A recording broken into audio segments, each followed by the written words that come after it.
name's John Wilson. I had the great privilege of an extensive education, beginning with the qualification in agricultural science, going on to read medicine and surgery with a view to becoming a psychiatrist, because I wanted to look into the psychological problems of our society. It's been welling up over a lifetime, pondering vaguely the issues from a psychological point of view in order to address the question of, well, my own suffering and what I saw in my patients.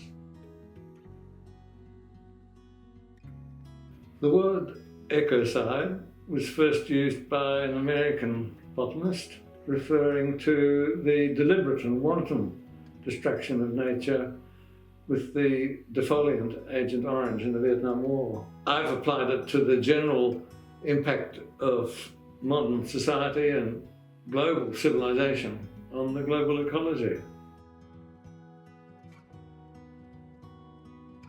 I did in fact have tenure at Sydney University in the Department of Preventive and Social Medicine, but the university seemed quite stultifying, quite bogged down, and so I took off and began just wandering about the world, and particularly around Australia. Everywhere you see the devastation of our careless, wanton destruction of nature. So when I went on the road, I began to see that not only was the population devastated psychologically, but the countryside also was ravaged by mining and agriculture and forestry and dams and roads.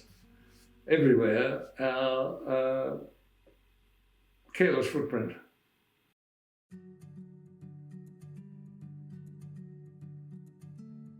I was very keen about its dissemination. I wrote the book carefully for the popular market. I hope particularly to alter our trance, to become more aware of our bodies as a link to the rest of the biological world. Of course, it has to begin with our own awareness of ourselves as part of that biology. So my first aim really was to encourage people to become self-aware at the bodily level. Science has been quasi-religious in its preoccupation with looking for a single explanation for everything. That has to change, and that will be a huge cultural change if we last long enough to see it.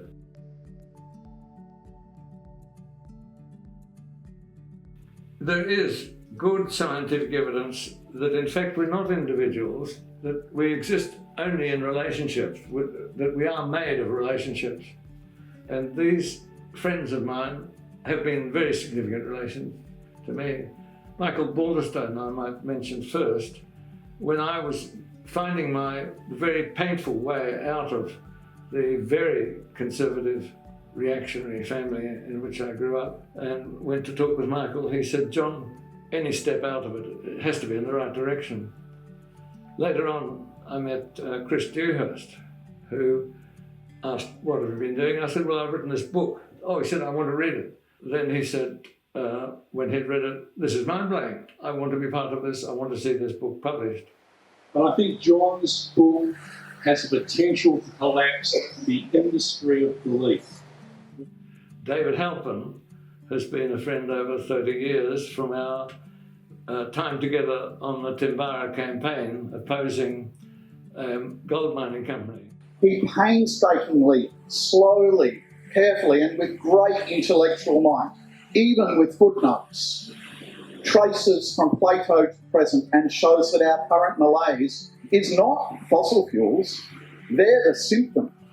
The disease is our mind and our culture and what we've been inculcated with since Plato and before. Louise has been a long-time friend and a very courageous friend who quite late in life did nursing and then got a second certificate in nursing. I love that John's written, is brave enough and tenacious enough to have given us this book, and I feel that it should actually be a textbook in schools. Henry Freeman I should have mentioned first because he has known me longer than anyone up in this northeastern corner of New South Wales. we studied postgraduate psychiatry together in Sydney. This marvellous book of John dissects our hopeless enslavement to the idea of the soul and how it protects us from looking at what's really important, and that is our bodies and nature. And that's what this marvellous book does from start to finish. The book is probably the most important book that I've ever read in my life. I've read a bit. Yeah, here it is. Here's my book.